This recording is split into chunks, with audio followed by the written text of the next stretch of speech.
Bem, vamos começar mais uma aula de álgebra linear. Agora nós vamos começar a estudar a álgebra linear propriamente dita.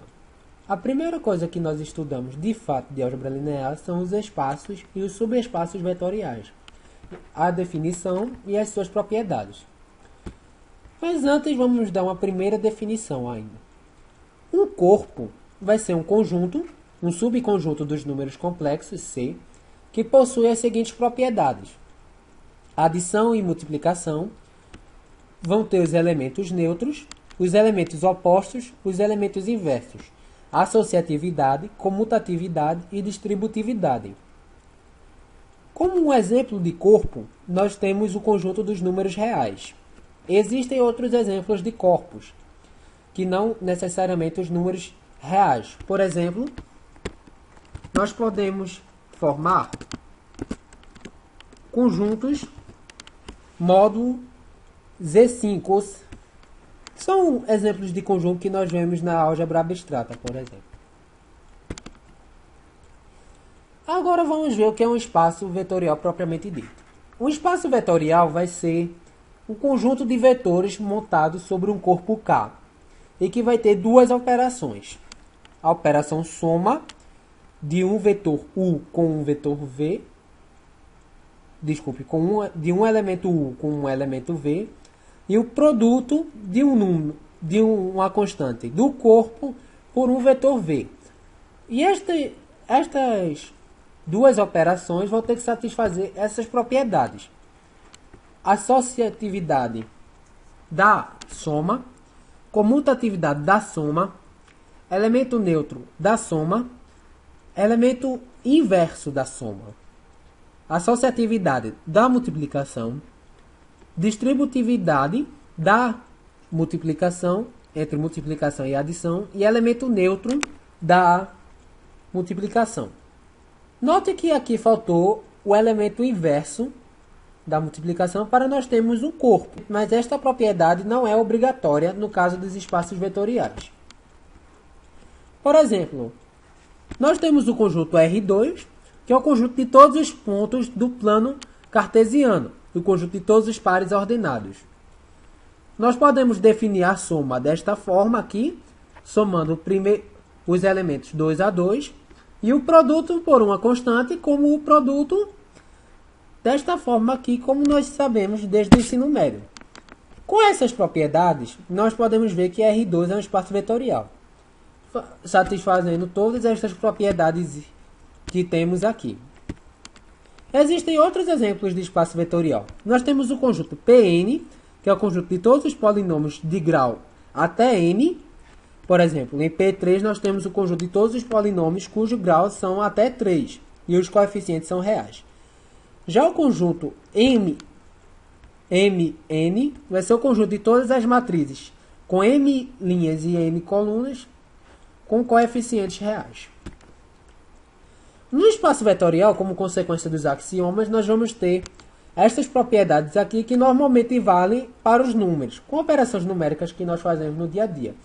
Algumas delas são: se nós temos um elemento zero do corpo, o elemento nulo do corpo, e um elemento do espaço vetorial, então esse produto 0 vezes V vai ser igual a 0.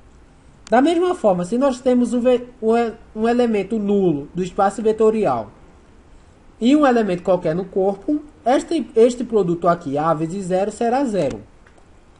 Vale a lei do cancelamento no espaço vetorial e vale esta propriedade aqui. Menos 1 vezes o elemento do espaço vetorial é igual a menos o elemento do espaço vetorial. Agora vamos ver o que é um subespaço vetorial. Um subespaço vetorial, como o próprio nome sugere, é um conjunto que está contido no espaço vetorial V. Vamos denotar aqui este conjunto por W. Para W ser um espaço vetorial, ele não precisa satisfazer todas as propriedades de V. Basta que ele satisfaça estas três propriedades aqui. O elemento neutro do espaço vetorial V tem que pertencer a W.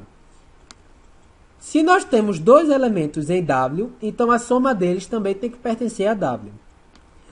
E se nós temos o vetor um elemento no subespaço vetorial W e um elemento do corpo, então o produto A vezes U também tem que pertencer a W.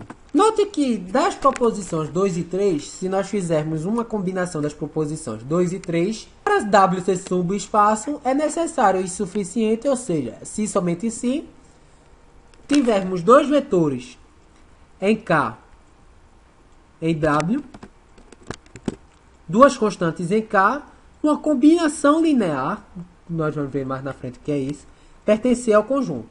Além disso, existem dois subespaços vetoriais óbvios, que é o subespaço formado apenas pelo vetor nulo e o outro subespaço formado por todos os vetores.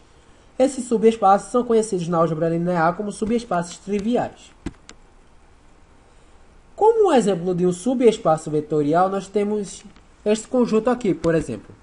O conjunto de todos os pontos do R3. Note que R3 é um espaço vetorial. Então, se nós pegarmos todos os pontos do R3 que satisfazem essa propriedade, ax mais by mais cz igual a zero, onde a, b e c são constantes reais não nulas, nós vamos ver que este conjunto W aqui vai ser um subespaço vetorial de R3. Como é que a gente vê isso? A gente simplesmente não vai sair catando todos os exemplos, né? A gente demonstra aquelas três propriedades básicas aqui. Note que o vetor nulo pertence a este conjunto. Por quê? É só tomarmos a propriedade que nós sabemos, que A vezes 0 mais B vezes 0 mais C vezes 0 é igual a 0. Se nós pegarmos dois elementos deste conjunto e somarmos eles, nós vamos ter um vetor do conjunto também. Por quê? Note que nós substituímos aqui, fazemos as operações tradicionais dos pontos ordenados e podemos obter este resultado aqui. De igual forma, nós temos a linha 3. Nós temos o teorema. Se nós temos dois subespaços vetoriais dentro de um mesmo espaço vetorial V, então a interseção entre eles também será um subespaço de V. Como a gente faz isso? A gente vê se este subespaço aqui, W1 interseção W2, satisfaz aquelas três propriedades que nós vimos anteriormente. E como nós podemos ver aí, satisfaz. Trata-se de de fato, trata-se de um subespaço vetorial. Vamos ver o conceito de subespaço gerado.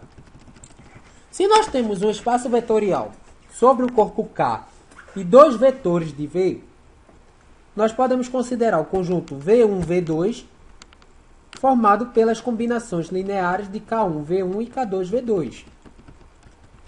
Nós podemos ver facilmente que esse conjunto é um subespaço vetorial de V. É só vermos aquelas propriedadezinhas. Nesse caso, nós temos o subespaço gerado. E os elementos deste conjunto, o subespaço gerado, serão chamados de combinações lineares. Por exemplo, temos que o vetor 2, 3, menos 1 é a combinação linear desses três vetores aqui. 1, 0, 0, 0, 1, 0 e 0, 0, 1. Por quê? Porque podemos escrever 2, 3 e menos 1 desta forma aqui. Por último, vamos ver o conceito de soma direta. O que é soma direta? Soma direta é quando nós somamos dois espaços vetoriais da seguinte forma.